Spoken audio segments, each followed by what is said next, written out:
talk about the story of Bartimaeus, the blind man who approached Jesus asking for him to cure his blindness. Jesus did give him his sight, and Bartimaeus became a follower. The organization I'm going to tell you about does not offer miracle cures for blindness, but we do support blind and low vision children. I belong to a group of volunteers in Oakmont, the 55-plus retirement community where I live.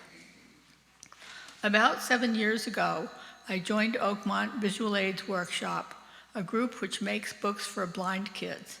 Every Monday morning, I went to the workshop and worked with other volunteers to make these books. I enjoyed them in part because I am a retired teacher of deaf and hard of hearing children, and that population, it's all visual. And now I was making books for children who had no vision. About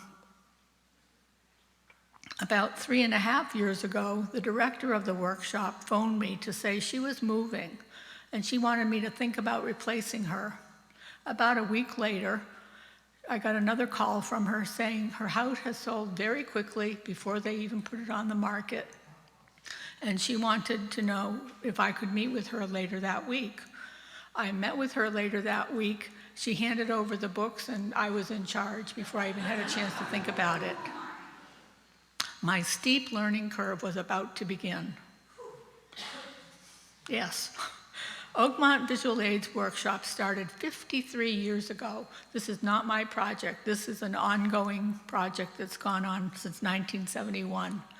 A retired teacher named Winifred Filtgan saw a need for materials which would benefit low vision kids. She gathered some interested friends, and they created 10 different books that first year.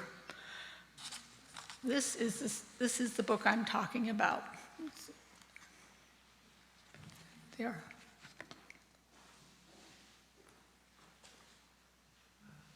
I'm going to have these books out at the table at coffee hour, so you can stop by and get more information and see them for yourself.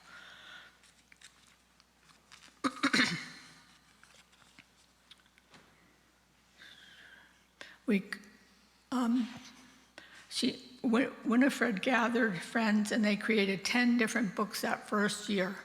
Ideas for books usually came from teachers of blind children. The project started with 10 books.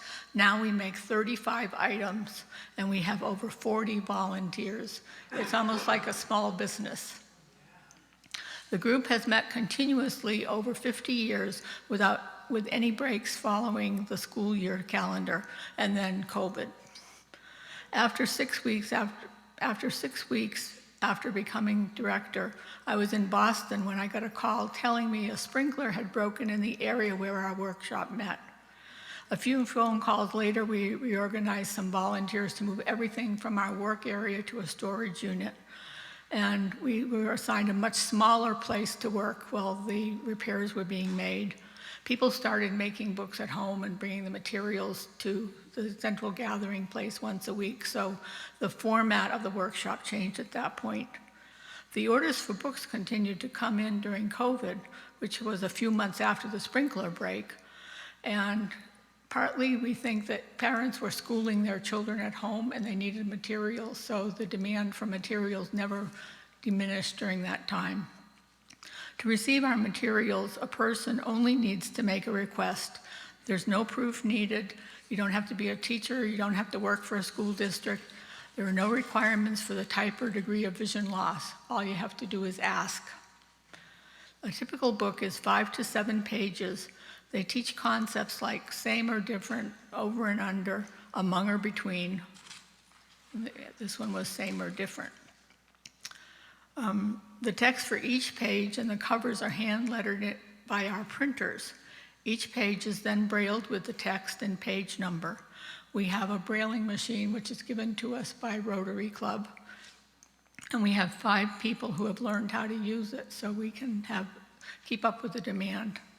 We trace the shapes for the books on sticky back felt or textured paper, glue them onto the page, and assemble the books. The children can feel the difference in the texture. The cover girls make front and back covers for each book using chipboard covered with donated wallpaper. So we get as many donations for materials and supplies as we can. Each book is assembled and put into a plastic bag to protect it.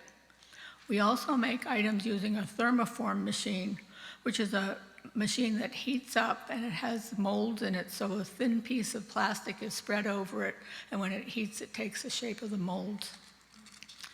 We have when the product is cooled, you have a three-dimensional surface. We make Braille flashcards for letters and numbers, a clock face, a tic-tac-toe game, shapes matching with that type of material. I have to mention the help of a special person, Nancy Turner.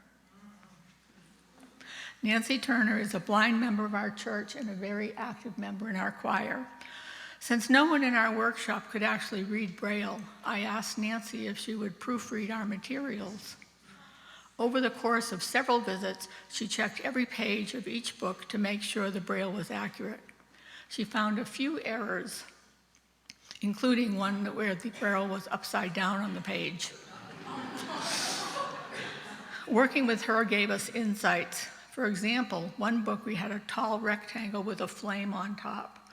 And Nancy knew the flame was hot, but she didn't know that it could be seen by people. And I thought, well, that makes sense because she's not going to be told to touch the flame or to get closer to it than the heat let her get. So we took out the candle, realizing that was a bad idea as an illustration for vision impaired children. Another page had two cacti, one tall and one short. She felt the shapes and didn't recognize the cactus. I started to explain what it was, that it was a plant that had sharp, prickly things on it, and it occurred to me, of course she had never felt the cactus. So we stopped using the cactus, too. So, thank you, Nancy. 3 to 4 times a year, we have a mailing day when we take out all our inventory and gather the books requested for each order. Several of the husbands or partners come in to package the books and get the boxes ready to be brought to the post office. We have a volunteer driver who takes it all down to Santa Rosa Post Office and delivers it to the Postal Service. Last year, we shipped, over the course of 4 mailings, we shipped 2,531 books. Yeah, wow.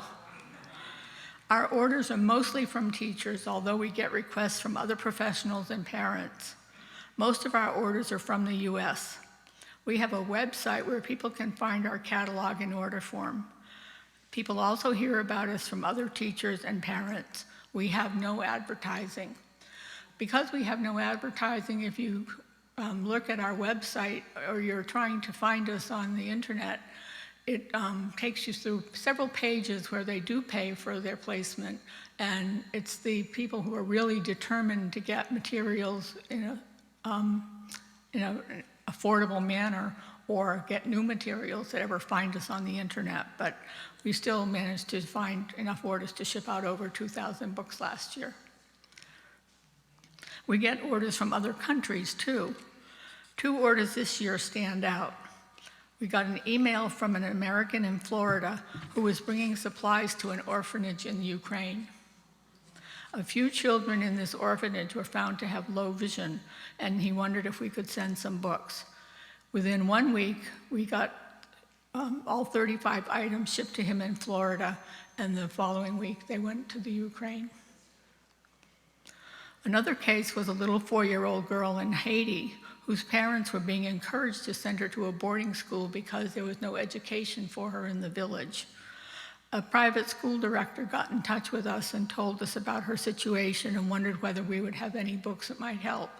So we sent her books which would be appropriate for preschool age, and those 12 or 15 books that we sent gave her enough support that she could stay with her family in the village for at least the time being. As I mentioned, we don't charge for the materials. We don't pay for shipping because the Postal Service has free shipping on materials for blind people. Our funding comes from donations made by recipients of the books and from local service organizations. Kiwanis, Rotary, and Lions have made contributions, as well as Oakmont clubs. And we do get a fair amount of money in the donations. We make it clear that you can get the books without making a donation, but there are people who are teachers who are a little more settled in their careers who feel they can make donations. We get a lot of requests from first-year teachers who have nothing, and we are happy to provide whatever they need. I'll have sample books and contact information at a table during coffee hour. If any of you want to see the books, or you know someone who might benefit from it, or you know someone who teaches someone who might benefit from it, stop by and pick up our contact information. Thank you.